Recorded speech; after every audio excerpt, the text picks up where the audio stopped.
Hi everyone, in this video I'm going to start adding detail to the front of the temple right here. And just a quick note, before I started recording I just changed one thing. I made this section a bit longer out the front here, so I just grabbed this bit, this edge, and kind of extended out a bit while moving the rest of this as well, over this way. And then I just changed the camera settings a bit, so I added the keyframe a bit further back, and I changed the focal length to 40mm, and the reason I did this was so now, when you're actually viewing the camera view, you can kind of see the sides a bit more and a bit more of the top, and everything's in frame, and a bit more of like this plant section here, and I think it just looks a bit better, and I can add a lot more detail to everything now because the camera's actually looking more at everything, and the rest of the animation is exactly the same. So, I'll go back here, and in this video, I'm going to begin with these pillars here. I'm going to make them look a lot nicer than what they look like right now.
Okay, so now that I'm happy with the shape of this pillar, I'm just going to apply the transform and add a mirror, so we can just have it over this side as well.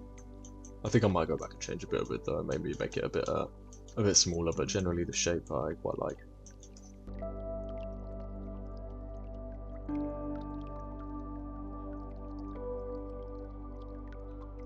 Okay, now I'm going to add a bit more detail around the door here, because right now it's just kind of a small set of walls that lead into the two doors. I think we can have some nice stuff around the edge here, so I'm going to look at my reference and kind of get an idea of just some things I can add, and we can see how that will look.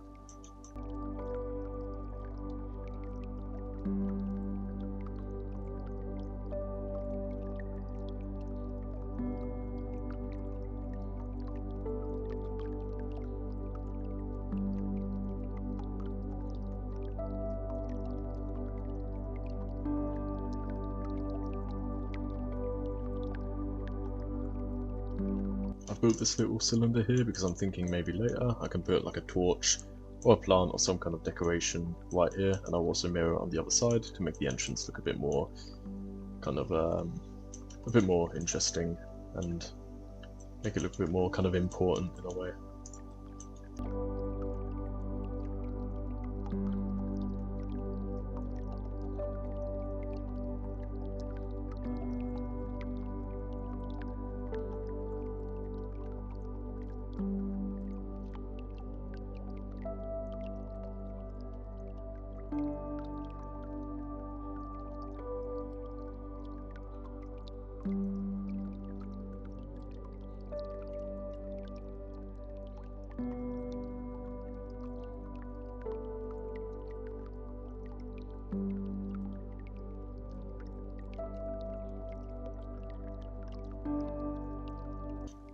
Now that I've added a couple details down here, I'm going to go to the top.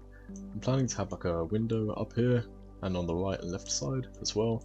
I've purposefully made the kind of heights of each of these walls up here different on each side, just to add a bit of differentiation and imperfections to the whole scene and make the whole building look like it's very kind of old and not maintained much. I'm going to add to that by also placing a bunch of loose bricks on top of each area, which should also make everything just look kind of very, very old, as if it's been falling apart for a long time.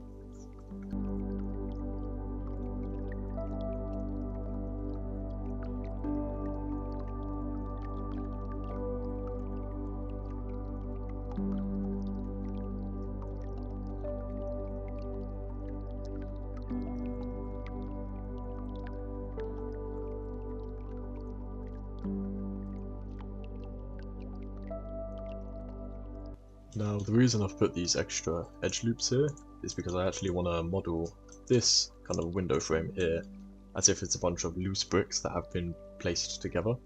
So the way I'm going to do that is I'm going to actually separate each of these parts by just selecting each individual bit, and then pressing P and separating them by selection. So I'll quickly do that on all of them.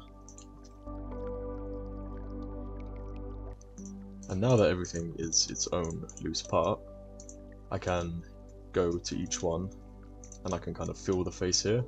Can't see exactly what I'm doing, but if I hide everything, as you can see this side has no face, so if I go to this edge here, F, I can fill it. Then if I add a bevel, apply the scale, I'll make that a little bit smaller. You can kind of see the look it's giving off, so if I do the same thing here, fill, fill, and I'll do this one as well just to show what I'm doing. Select both these guys, Control L, copy modifiers, and you can see it kind of creates this individual placed bricks kind of texture, and then I can scale them, rotate them, all that stuff later to make it all imperfect, and it will look a lot more realistic.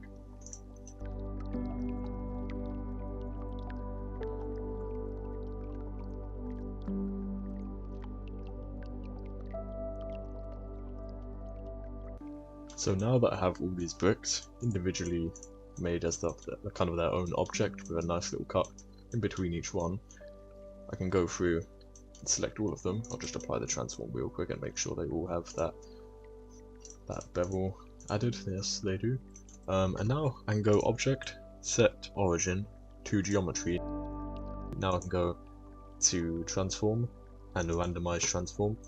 Now in here I can kind of add a bit of X, and as you can see what that's doing, it's moving everything randomly the X-axis, so I can move that a tiny bit. Just like the smallest amount will create the kind of imperfections, which will look a lot better. Now the Y is going to drag everything forwards and backwards, so again I can add a tiny bit, maybe a little bit more there, maybe a tiny bit more again. And then the Z as well will make everything move up and down a bit, so I can do a tiny bit there. Don't want to do it too much though, otherwise bricks kind of come apart and don't look like they're connecting anymore. Now the rotation, I'm going to do the same thing. I'll just look what this one does. Give it a little bit of rotation. Same on the Y.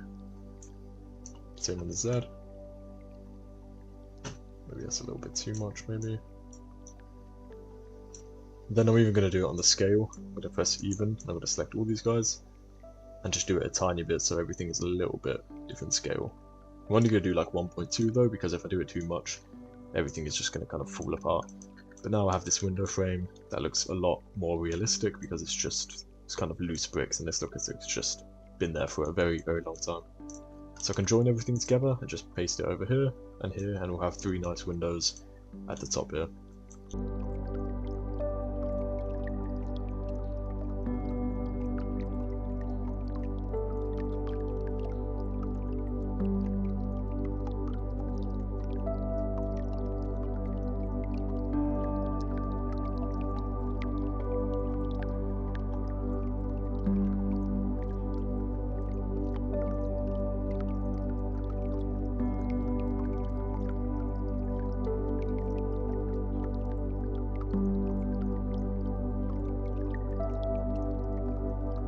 Now I'm going to work on the top section here and add some bricks on top here, and on top here, and just make it look slightly different on each area.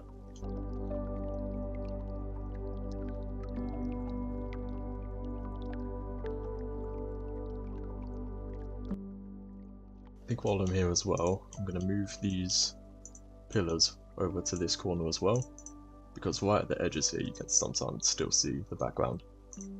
So if I move the pillars over, it's going to kind of cover that up, and it also will add a nice bit of depth because these faces are all quite flat right now, but these pillars kind of stick out a bit.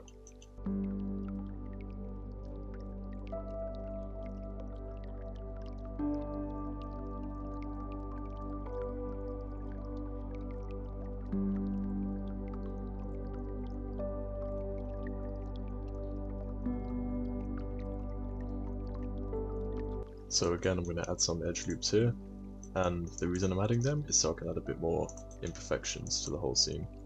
Kind of move some bits down a bit, make it look like it's just been here so long it's kind of falling apart a bit.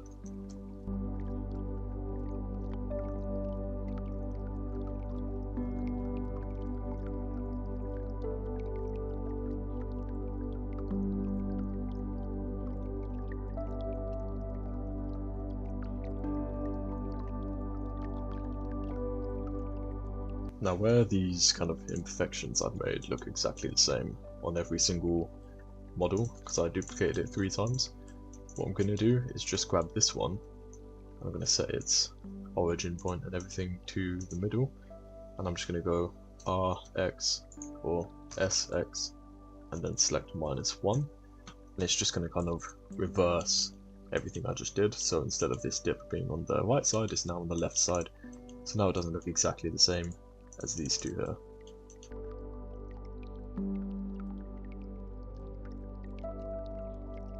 And now that I've added these kind of little platforms at the top, I'm going to start adding those bricks that I want to add.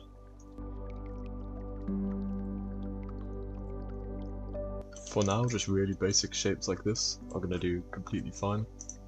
Just place them all next to each other, maybe add like a bit of a rotation and stuff, but for now, it's fun to just keep them exactly like this, nice and straight, just to make it easier to work with at this stage.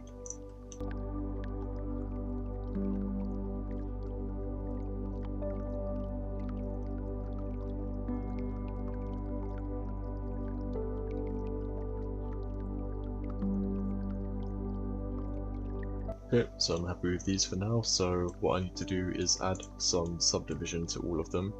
Just make sure all the squares are nice and even, because I'm going to kind of sculpt a bit on these bricks and just make them look a bit more realistic, and once again just a lot more natural and not so perfect with all the straight lines. And then because it's quite far from the camera, afterwards I'm going to use a decimate modifier to make sure we don't have really high poly meshes up here far away from the camera, because that would not be good for optimization. So I'm going to do that now. We can first just make sure we square out these guys, make sure they're nice and even. On this side we can probably get away with just 1. Same for this one and this one. This one maybe 3. Same here. 4 on this one and probably 2 on this one. Now I'm just going to select it, one of them. I'm going to right click and click subdivide, and then just do it twice. Do the same thing here.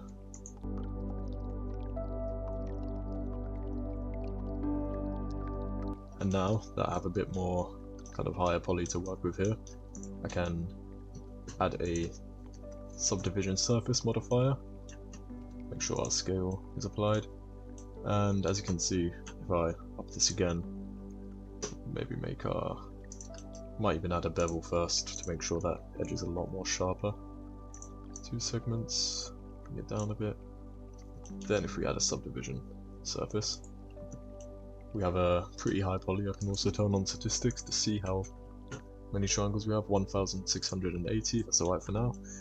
I might even increase that to 2, so then I can sculpt a lot more detail onto these. But I need to add these modifiers to every other brick. And then I'm going to apply all the modifiers. And I can do that quicker by just selecting every single one, going up to Object, Convert to Mesh, and all of it just instantly gets applied. Now to make these look a lot more random, I'm going to do a similar thing that I did with the bricks down here. Select all of them, make sure their origins are on 3D card, origins are on geometry. Apply our scale and rotation. And now if I go randomize, that one, randomize, I'm probably just going to keep the same settings I have here for the other one, and then everything looks a bit more kind of different up here. And now I can start sculpting onto these meshes, so it's quite simple. If I just go to the sculpting one, come over here, usually I use the scrape for kind of bricks and stuff. And if I want to make the corner a bit kind of destroyed, I can just hold shift and click. I could go like this, go up this way a bit. This is a lot easier if you have like a drawing tablet, but I'm just going to use the mouse for now because I don't need too much detail up here. And I'll just make the bricks look a bit bashed up.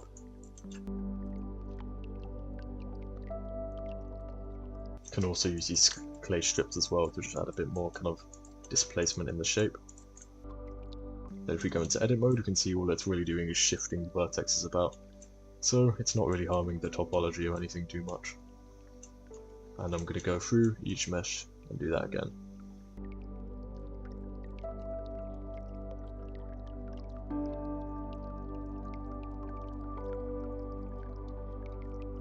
Make sure with some of these bricks as well you don't kind of damage too much, because you still want to have like a different amount of damage on each brick, so some of them are still going to be quite strong, just a little bit damaged like I've done here.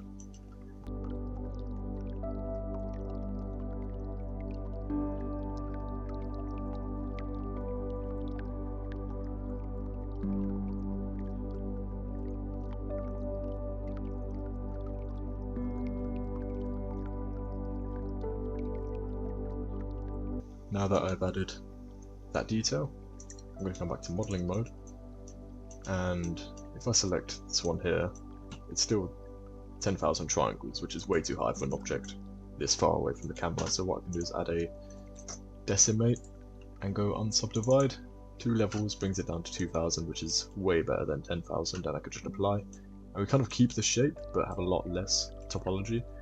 And if you want to add even more, you can do, but I still want them to look good, so like even 600 still looks okay. Let's see what that looks like. That still looks quite good, so I'm actually going to go down to 4 levels. And same thing as usual, just add that to all of these meshes here. And now everything is much lower poly, but we still have like a nice looking brick up here. So I'm just going to duplicate these bricks on each side and make them look slightly different.